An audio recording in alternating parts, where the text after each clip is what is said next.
পাশাপাশি দেশের সামগ্রিক বাকি বাজেটে পুনর্বিন্যাস লাগবে। ফলে কিছু ক্ষেত্রে বাজেট সংশোধন বা ব্যয় পুনর্নির্ধারণের প্রয়োজন হতে পারে।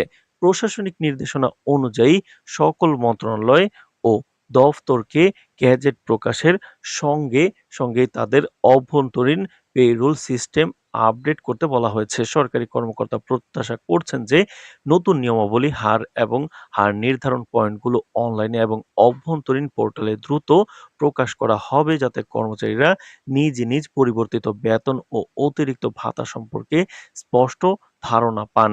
এ প্রসঙ্গে মন্ত্রণালয় এক পর্যায়ে শাখা দফতরে কর্মশালা ও প্রশিক্ষণ কার্যক্রম চালু করারও পরিকল্পনা করছে, যাতে বাস্তবায়ন ঝুঁকিমুক্ত ও সমন্বিত ভাবে হয়। তো দর্শক, ভিডিওটির এই মুহূর্ত পর্যন্ত যারা দেখছেন চ্যানেলটি সাবস্ক্রাইব করে রাখুন নবম পে স্কেলের সকল আপডেট নিয়মিত পেতে।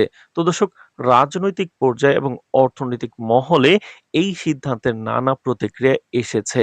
কিছু বিশ্লেষক মনে করেন এটি সরকারের জনপ্রিয়তা বৃদ্ধিতে কার্যকরী ভূমিকা রাখবে। আবার অনেকে বলছেন দীর্ঘস্থায়ী অর্থনৈতিক প্রভাব বিবেচনা করে ব্যবস্থা নিতে হবে।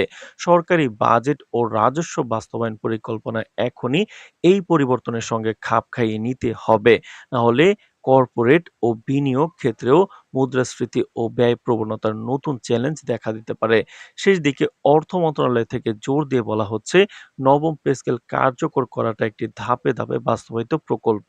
প্রত্যেক দপ্তর তাদের কর্মচারীদের সঠিক তথ্য নিশ্চিত করবে এবং নির্ধারিত সময়ের মধ্যে বেতন আপডেট সম্পন্ন হবে। গ্যাজেট প্রকাশের পর যে পরিবর্তনগুলো চূড়ান্ত হবে সেগুলো আইনি ও প্রশাসনিকভাবে বাধ্যতামূলক বিবেচিত হবে। তাই কর্মচারীদের নির্দেশনা অনুযায়ী পদক্ষেপ নিতে বলা হয়েছে।